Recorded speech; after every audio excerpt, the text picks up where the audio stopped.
आज की इस वीडियो में मैं आपके साथ डिस्कस करूंगा होस्टिंग इन जावास्क्रिप्ट। इस वीडियो को पूरा अंत तक देखना। जितने भी आपके होस्टिंग से रिलेटेड डाउट्स हैं, देखो ये होस्टिंग नहीं है, this is not hosting, this is not hosting, क्योंकि ये होस्टिंग अलग होता है, इट इज़ होस्टिंग। ठीक है। तो हाँ, मैं क्या कह रहा था कि अगर आप इस वीडियो को अंत तक देखोगे तो आपको इस टॉपिक से रिलेटेड जितने भी डाउट्स हैं वो सारे के सारे डाउट आपके क्लियर हो जाएंगे, आपको आपके डाउट्स के आंसर मिल जाएंगे। बिना किसी देरी के अपना वीडियो स्टार्ट करते हैं। तो आपको अपना VS कोड ओपन कर लेना है, या फिर आप कोई भी दूसरा कोड एडिटर जो आप चलाते हो उसको आप ओपन कर लो। उसको ओपन करने के बाद आपको दो फाइल्स बनानी है। एक HTML फाइल है, दैट इज़ index.html, और एक जावास्क्रिप्ट की फाइल है, दैट इज़ practice.js। दोनों को लिंक करने के लिए आपको यहाँ पे इस तरह से स्क्रिप्ट टैग को लिखना है। बस इतना करने के बाद हम अपना कोड यहाँ पे लिखना स्टार्ट करते हैं। लेकिन उससे पहले मैं आपको एक चीज़ बता देता हूँ कि यहाँ पे मैंने होस्टिंग से रिलेटेड कुछ थ्योरी लिखी हुई है, कुछ क्या मतलब एक डेफिनेशन लिखी हुई है, जो कि आप लोगों को मैं अंत में समझाऊंगा। हम डायरेक्ट अपना कोड से स्टार्ट करते हैं। तो हम एक एग्जांपल नंबर 1, यहाँ पे बहुत सारे एग्जांपल्स मैं आपको डिस्कस करूंगा आपके साथ। एग्जांपल नंबर 1 क्या है और होस्टिंग क्या होती है, आपको इस एग्जांपल के बाद समझ में आएगा। बस एग्जांपल मेरे को लेट मी राइट, उसके बाद मैं आपको समझाता हूँ। देखो, अभी तक हम क्या करते थे, हमने एक फंक्शन बनाया। लेट से फंक्शन का नाम हमने रखा, कुछ भी रख लेते हैं, लेट से टेस्ट। टेस्ट नाम से मैंने एक फंक्शन बनाया और इसके अंदर मैंने कुछ भी लिख दिया, लेट से CLG टेस्ट फंक्शन। उसके बाद हम क्या करते हैं, इसको कॉल करते हैं नीचे।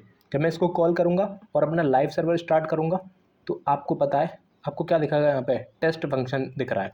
तो इतना तो भाई हर बच्चे को पता है, हर बच्चे को पता है। जिसने जावास्क्रिप्ट का कुछ भी थोड़ा बहुत बेसिक भी पढ़ के रखा होगा ना, तो वो बता देगा कि ये फंक्शन, ये जो कोड है वो क्या कर रहा है। सिंपल, मैंने एक फंक्शन डिफाइन करा है, इस फंक्शन का नाम टेस्ट है। जब ये फंक्शन कॉल होगा, तो क्या होगा, सिंपल ये लाइन एग्जीक्यूट होगी और ये लाइन क्या करेगी, कंसोल पे टेस्ट फंक्शन प्रिंट कर देगी।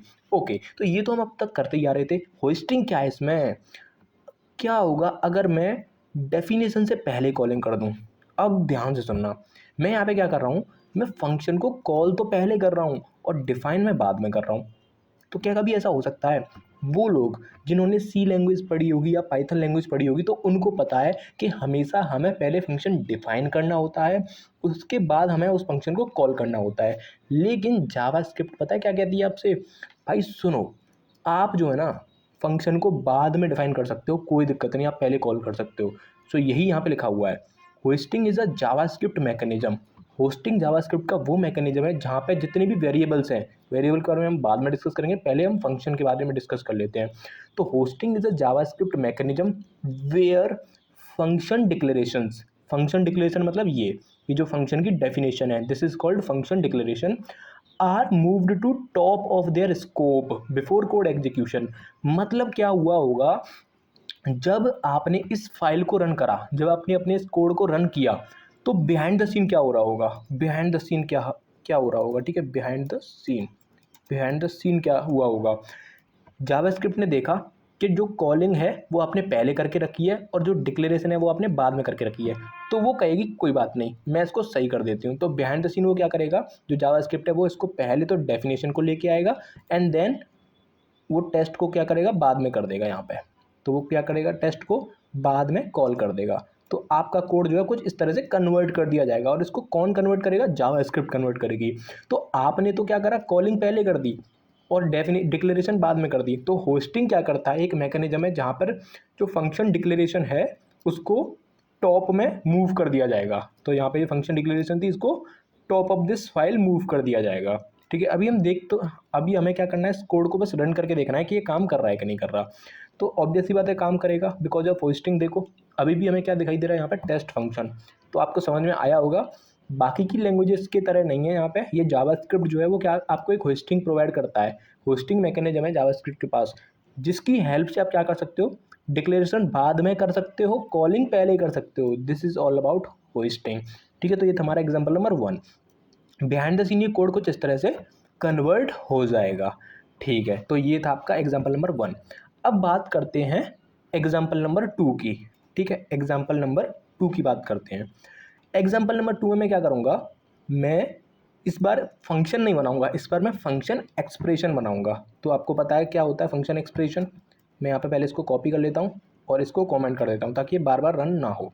तो आप सब लोगों को पता है फंक्शन एक्सप्रेशन क्या होता है। देखो, आपको क्या करना होता है, एक वेरिएबल बनाना होता है, ठीक है, कॉन्स्ट से बना लो, लेट से बना लो, या किसी से भी बना लो।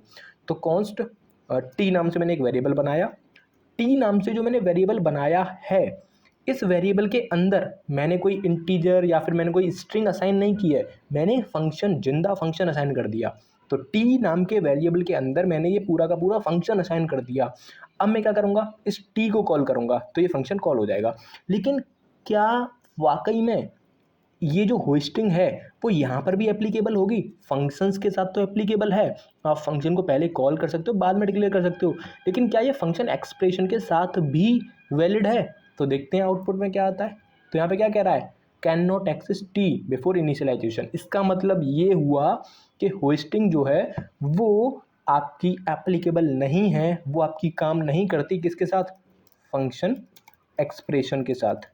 ठीक है, फंक्शन एक्सप्रेशन के साथ काम नहीं करती। यहाँ पे मैंने कौन सा एग्जांपल लिया है, यहाँ पे मैंने नेम्ड फंक्शन एक्सप्रेशन का एग्जांपल लिया है। नेम्ड फंक्शन एक्सप्रेशन का मतलब होता है यहाँ पे आपने फंक्शन का नाम दिया होगा, अगर इसमें नाम को हटा दूँ तो it will be a anonymous function expression. तो यहाँ इसको भी देख लेते हैं काम कर रहा है कि नहीं। ये भी काम नहीं कर रहा। भाई फंक्शन एक्सप्रेशन चाहे नेम्ड फंक्शन एक्सप्रेशन हो, चाहे आपका एनोनिमस फंक्शन एक्सप्रेशन हो, उस पर होस्टिंग अप्लाई नहीं होती है। तो इसको मैं कमेंट कर देता हूँ। अच्छा, हमने एरो फंक्शन पढ़ा था, उसके ऊपर भी अप्लाई करके देख लेते हैं, एरो फंक्शन। ठीक है, तो वहाँ पे क्या करना होता है, मैं फिर से यही कॉपी कर लेता हूँ।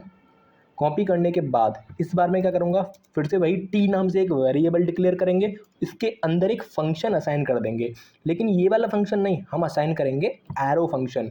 एरो फंक्शन कैसा रहता है, इस तरह का रहता है, पैरेंथेसिस और एरो और उसकी बॉडी।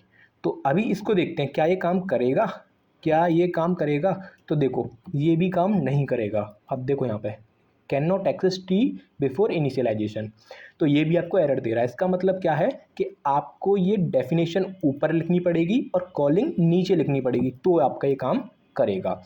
तो केवल अभी तक हमने एक चीज़ देखी कि जितने भी रेगुलर फंक्शन है, सिंपल फंक्शन है, जैसे कि ये फंक्शन टेस्ट था, इसको आप डिफाइन बाद में कर सकते हो, कॉल पहले कर सकते हो। लेकिन फंक्शन एक्सप्रेशन के साथ ऐसा नहीं हो रहा है, एरो फंक्शन के साथ भी ऐसा नहीं हो रहा है। तो ये आपकी होस्टिंग यहाँ पर भी अप्लाई नहीं हुई है। ठीक है, अब हम बात करते हैं इस डेफिनेशन का एक और अहम पार्ट है, वो ये है कि यहाँ पे वेरिएबल्स भी इंक्लूड करे गए हैं। मतलब hoisting is a JavaScript mechanism where variables, जो वेरिएबल्स हैं उनको भी क्या कर लिया जाता है, उनको भी उनके टॉप पे मूव कर दिया जाता है। तो वेरिएबल्स के साथ ये काम कर रहा है कि नहीं, ये भी देख लेते हैं। तो एग्जाम्पल नंबर 4, सपोज करिए CLG करता हूँ मैं एक्स।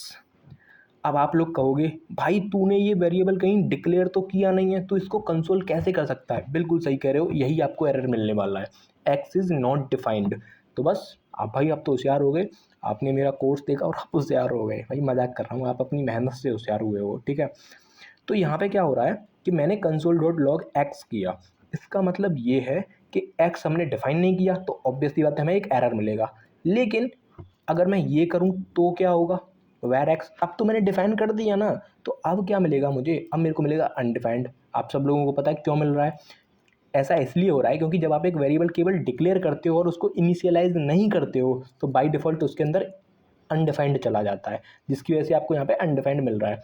लेकिन क्या होगा, मैं वेरिएबल को डिफाइन बाद में करूँ और एक्सेस पहले करूँ, कुछ इस तरह से, अब क्या होगा, तो अभी भी आपको अनडिफाइंड मिलेगा बिकॉज ऑफ होस्टिंग मैकेनिज्म। देखो यहाँ पे यही तो लिख रहा था, hoisting is a JavaScript mechanism where variable declarations, जितने भी वेरिएबल डिक्लेरेशंस हैं उनको टॉप पे मूव कर लिया जाता है। मतलब बिहाइंड द सीन क्या हो रहा होगा, बिहाइंड द सीन क्या हुआ होगा, जो आपकी जावा स्क्रिप्ट है उसने क्या किया होगा, इस वाले कोड को 31 और 32 जो लाइन नंबर्स हैं, इस वाले कोड को उसने जो डिक्लेरेशन है उसको ऊपर लिख दिया, उसके बाद जो कंसोल करा रहे थे हम उसको उसने नीचे लिख दिया। तो बिहाइंड द सीन ये इस तरह से इंटरप्रेट होगा। आपको समझ में आ गया ना। ठीक है, एक और एग्जाम्पल देखते हैं, कोई भी डाउट आपका नहीं रहेगा इस वीडियो को देखने के बाद। ठीक है, तो एक और एग्जाम्पल है, लेट से हम करते हैं CLG x। ठीक है, उसके बाद हम यहाँ पे क्या करते हैं, वेर x इक्वल टू 7। अब मेरे को कमेंट बॉक्स में आप आउटपुट बताओ। यहाँ पे तो ये था एग्जांपल नंबर 4 में कि भैया एक्स को आपने केवल डिक्लेयर किया था बट इसमें कोई वैल्यू असाइन नहीं करी थी, जिसकी वजह से कंसोल डॉट लॉग करने पे आपको अनडिफाइंड मिल रहा था।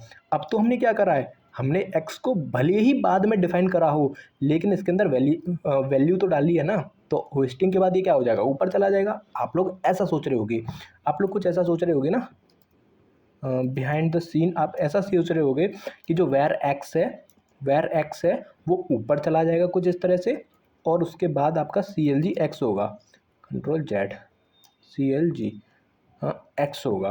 तो आपको लग रहा होगा कि आउटपुट 7 आएगा, बट आउटपुट ये नहीं आएगा। क्यों? क्योंकि आपने डेफिनेशन को ध्यान से नहीं पढ़ा है। डेफिनेशन में क्या कह रहा है, केवल डिक्लेरेशंस को ऊपर लेके जाया जाएगा, केवल डिक्लेरेशंस को ऊपर लेके जाया जाएगा। इसका मतलब ये है कि भले ही आपने वेर एक्स को डिफाइन करा है और साथ में इनिशियलाइज भी करा है, ऊपर केवल ये डिक्लेरेशन जाएगी और एक्स इक्वल टू 7 आपका नीचे ही रह जाएगा, एक्स इक्वल टू 7 आपका नीचे ही रह जाएगा। जिस वजह से जब आप इस वाले कोड को 40 और 41 लाइन नंबर वाले कोड को अगर आप एग्जीक्यूट करोगे तो आपको अभी भी अनडिफाइंड ही मिलेगा। तो देखते हैं क्या अनडिफाइंड मिल रहा है। देखो अनडिफाइंड मिल रहा है। आई होप आपको ये कॉन्सेप्ट्स क्लियर होते जा रहे होंगे। तो ऐसा क्यों हुआ एग्जाम्पल नंबर 5 में, आपको समझ में आया होगा, क्योंकि इनिशियलाइजेशन को लिफ्ट नहीं करा गया, इनिशियलाइजेशन को ऊपर नहीं ले जाया गया, केवल डिक्लेरेशन को ऊपर लेके जाया गया है। तो जब डिक्लेरेशन को ऊपर लेके जाते हो तो कुछ इस तरह से दिखाई देगा। 44 लाइन नंबर को आप देखो इस तरह से दिखाई देगा, 45 लाइन नंबर को आप देखो इस तरह से दिखाई देगा। इनिशियलाइजेशन वहीं का वहीं है। तो ये सब आपके वेरिएबल्स के साथ है, कुछ इस तरह से होगा। लेकिन अब आप लोगों के मन में एक बात आ रही होगी, हमने अभी तक जितने भी वेरिएबल्स बनाए हैं, अभी तक हमने इस वाले एग्जांपल में देखो यहाँ पे मैंने वैर की हेल्प से डिक्लेयर किया है, यहाँ पे भी मैंने वैर की हेल्प से डिक्लेयर किया है, वैर वैर। क्या लेट और कॉन्स्ट के साथ भी ऐसा होता है? तो देखो करके देख लेते हैं ना भाई। एग्जांपल नंबर 6 देखो, तो हम क्या करते हैं इस बार सी एल जी एक्स करेंगे। सेम वही एग्जांपल है जो एग्जांपल नंबर 4 आपको दिखाई दे रहा है। ठीक है, यहाँ पे मैं कंसोल डॉट लॉग एक्स करूँगा लेकिन लेट एक्स करूँगा यहाँ पे, मतलब वैर की हेल्प से मैं इसको डिक्लेयर नहीं कर रहा, एक्स लेट की हेल्प से कर रहा हूँ। तो यहाँ पे आपको मिलेगा एरर। ऐसा क्यों हो रहा है? मेरी बात ध्यान से सुनो, इसके पीछे एक बहुत बड़ा कॉन्सेप्ट है। ठीक है, उस कॉन्सेप्ट का नाम है T D Z. T D Z stands for temporal dead zone. ठीक है, टेम्पोरल डेड जोन। इस कॉन्सेप्ट की वजह से ये एरर आ रही है, बस इतना याद रखो अभी के लिए। टेम्पोरल डेड जोन, इस कॉन्सेप्ट की वजह से एरर आ रही है, बस इतना भी आप याद रखिए। ठीक है, तो आपको फाइनली रिमेंबर क्या रखना है, आपको ये याद रखना है कि जो होस्टिंग है, जो होस्टिंग है वो फंक्शन एक्सप्रेशन के साथ, फंक्शन एक्सप्रेशन पे अप्लाई हो रही है। फंक्शन सिंपल जो फंक्शन होते हैं, फंक्शन डिक्लेरेशन बोल देता हूँ मैं उसको। ठीक है, फंक्शन डिक्लेरेशन के ऊपर अप्लाई हो रही है। आपके जितने भी वेरिएबल्स हैं जो वैर की हेल्प से बनाए गए हैं उनके ऊपर अप्लाई हो रही है। और अप्लाई किस पे नहीं हो पा रही है अभी, बस आप ऐसा सोचो, देखो लेट के ऊपर हम नहीं कर पा रहे हैं। अगर हम लेट से ऊपर लेट की हेल्प से कोई वेरिएबल बना रहे हैं तो हमें अनडिफाइंड नहीं मिल रहा है। कॉन्स्ट वाले में भी नहीं मिलेगा आपको। ठीक है, उसके बाद आपको एरो फंक्शंस में भी नहीं मिल रहा है। एरो फंक्शंस के साथ भी ये हम नहीं देख पा रहे हैं किसको, जो होस्टिंग है हमारी। उसके बाद हम फंक्शन एक्सप्रेशन के साथ भी नहीं देख पा रहे हैं। ऊपर देखो जितने भी मैंने एग्जांपल दिखाए हैं वहीं से मैं लिख रहा हूँ ये सारे कंक्लूजन। तो फंक्शन एक्सप्रेशन के साथ भी हम नहीं देख पा रहे हैं। आपको ये सब समझ में आ रहा है ना? ठीक है, अब यहाँ पे अगर आप इसको ध्यान से देखो तो एक चीज़ और है। ठीक है, इस डेफिनेशन की मैं बाल की खाल निकाल लूँगा, मैं बाल की खाल निकाल निकाल के समझाऊंगा मैं आपको। ठीक है, इस डेफिनेशन को ढंग से पढ़ो। डेफिनेशन क्या कह रही है, hoisting is a JavaScript mechanism where variables and function declarations are moved to the top of their scope. इस स्कोप का क्या मतलब है, इस स्कोप का क्या मतलब है? देखो मेरी बात बहुत ध्यान से सुनना। अभी तक मैंने केवल आपको इतना बताया है कि जो वेरिएबल्स हैं उनको होस्टिंग की वजह से ऊपर खींच लिया जाता है, और जो फंक्शन डिक्लेरेशंस हैं उनको भी ऊपर खींच लिया जाता है, और इन सब के साथ होस्टिंग काम नहीं कर रही जो नीचे वाले हैं ये। ठीक है, लेकिन ये स्कोप का क्या मतलब है? तो अब मेरी बात ध्यान से सुनो। देखो दो तरह के स्कोप होते हैं, दो तरह के स्कोप होते हैं। एक आपका होता है ग्लोबल स्कोप एंड एक आपका होता है लोकल स्कोप। लोकल स्कोप जिसको आप फंक्शन स्कोप भी बोलते हो। क्या बोलते हो? Function scope. ठीक है, तो मैं इसको पहले कमेंट करता हूँ। ठीक है, मैं इसको कमेंट करता हूँ। अब देखो, सपोज़ करिए ग्लोबल स्कोप क्या होता है, पहले मैं आपको इसकी डेफिनेशन बताता हूँ, फिर मैं इसका एक एग्जांपल बताऊँगा। ग्लोबल स्कोप क्या होता है? अगर आप एक प्रोग्रामर हो और आपने कोई वेरिएबल डिक्लेयर किया, लेकिन आपने जो वेरिएबल डिक्लेयर करा है वो किसी फंक्शन के अंदर नहीं किया, फंक्शन से बाहर डिक्लेयर किया है, इट मीन्स वो जो वेरिएबल है वो ग्लोबल स्कोप को बिलोंग करता है। तो अभी तक जितने भी हमने एग्जांपल देखे थे, लाइक मैं एक एग्जांपल दोबारा से लिख देता हूँ आपके लिए, ठीक है। लेट एक्स, मैंने एक वेरिएबल डिक्लेयर किया एक्स नाम से, और यहाँ पे मैंने एक फंक्शन भी डिक्लेयर किया है जिसका नाम मैं रख देता हूँ लेट से टेस्ट, और इस फंक्शन के अंदर कुछ भी है, ठीक है, मुझे नहीं पता इसके अंदर क्या लिखा है, लेकिन इसके अंदर कुछ लिख रहा है, ठीक है। तो यहाँ पे अगर आप इस एग्जांपल को ध्यान से देखो तो ये जो एक्स मैंने डिक्लेयर करा है वो मैंने इस फंक्शन के बाहर डिक्लेयर किया है। इट मीन्स ये जो वेरिएबल है जो एक्स है ये हमारे ग्लोबल स्कोप को बिलोंग करता है, ठीक है। तो ये है आपका ग्लोबल स्कोप, समझ गए ना। अगर कोई वेरिएबल आपने फंक्शन के बाहर डिक्लेयर किया तो वो जो वेरिएबल है वो ग्लोबल स्कोप को बिलोंग करेगा, और इस वेरिएबल को आप एक्सेस कर सकते हो कहीं भी, चाहे आप फंक्शन के अंदर एक्सेस करो, चाहे आप इस कहीं भी इस फाइल में कहीं भी एक्सेस कर सकते हो इसको, ठीक है। लेकिन लोकल स्कोप का उल्टा होता है। जो लोकल स्कोप होता है उसका मतलब ये है function with in scope with in a function. तो अगर आप क्या करते हो, एक वेरिएबल डिक्लेयर करते हो किसी फंक्शन के अंदर, लेट वाई, तो होगा क्या, ये जो वाई है ये लोकल स्कोप को या फिर फंक्शन स्कोप को बिलोंग करता है, और आप इसको केवल और केवल एक्सेस कर सकते हो इस वेरिएबल को इस फंक्शन के अंदर। इस वेरिएबल को मीन्स y को आप केवल उस फंक्शन के अंदर एक्सेस कर पाओगे जिस फंक्शन के अंदर आपने इसको डिफाइन किया है। तो मैंने इसको टेस्ट के अंदर डिफाइन किया है, it means I can print it here, but अगर आप इसको बाहर प्रिंट करने की कोशिश करोगे कुछ इस तरह से console.log y, तो आपको डेफिनेटली एरर मिलने वाली है। देखो y is not defined, but आप इस y को इस फंक्शन के अंदर तो प्रिंट कर ही सकते हो, ऑब्वियस सी बात है। तो आप टेस्ट को कॉल करके देखो, यहाँ पे मैं क्या लिखता हूँ, लेट्स से 10, तो आपको क्या मिलेगा, आपको मिलेगा, एक मिनट रुको, इस फंक्शन का नाम क्या था, टेस्ट console.log y, सब कुछ तो सही है। टेस्ट को मैंने कॉल किया, एक बार दोबारा से देखते हैं कहीं एरर तो नहीं आ रही। हाँ, इस वजह से एरर आ रही है, इसको हटाते हैं अभी। तो देखो यहाँ पे 10 आ रहा है। इट मीन्स मैं एक बार कंक्लूड कर देता हूँ कि अगर आप ग्लोबल स्कोप की बात करो तो ग्लोबल स्कोप मतलब वो स्कोप जहाँ पे वेरिएबल जो है फंक्शन के बाहर डिफाइन किया गया है। फंक्शन स्कोप मतलब ये वाला स्कोप, ये वाला रीजन, ये पूरा रीजन जो फंक्शन के अंदर का रीजन है, ठीक है।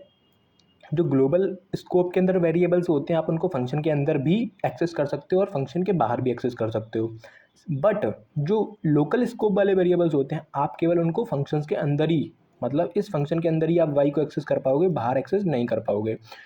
अब ध्यान से सुनो, देखो एक एग्जांपल सुनो, जैसे कि अगर मुझे होस्टिंग इस पर देखनी है कि होस्टिंग जो है वो इस फंक्शन के अंदर कैसे काम करेगी, इसको मैं एग्जांपल नंबर 7 बोल देता हूँ, इसको मैं बोल देता हूँ लेट्स से एग्जांपल नंबर 7, और इस एग्जांपल का नाम क्या है, hosting with in local scope, hosting with in local scope. अभी तक हमने hosting with in global scope देखा था, ये सब क्या था, ग्लोबल स्कोप के एग्जांपल थे। अब हम देख रहे हैं hosting with in local scope. तो यहाँ पे क्या है, ये यहाँ पे क्या करूँगा, लेट से ऑल्ट से इसको नीचे कर लेता हूँ। मैंने एक फंक्शन बनाया, उसका नाम टेस्ट है, और इस फंक्शन के अंदर मैंने y को डिक्लेयर बाद में किया है और इसको एक्सेस पहले किया है।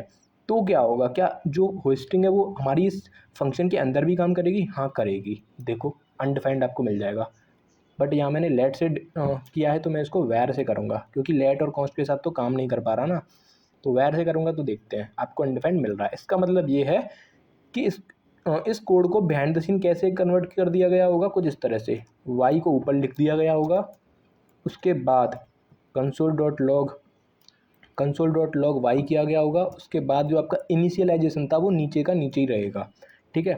तो ये था ऑल अबाउट होस्टिंग। मैं मतलब ये आपसे उम्मीद करके चलता हूँ कि मैंने होस्टिंग की डेफिनेशन से लेकर बहुत सारे एग्जांपल्स तक मैंने आपको सब कुछ क्लियर कर दिया है, कोई भी डाउट आपको नहीं रह गया होगा। अगर आपको कोई भी डाउट रह गया है तो आप मुझे कमेंट बॉक्स में कमेंट कर सकते हो। अगर आपको वीडियो अच्छा लगा हो तो प्लीज़ इसको लाइक कर देना। बाकी मिलते हैं नेक्स्ट वीडियो में, तब तक के लिए टाटा बाय बाय।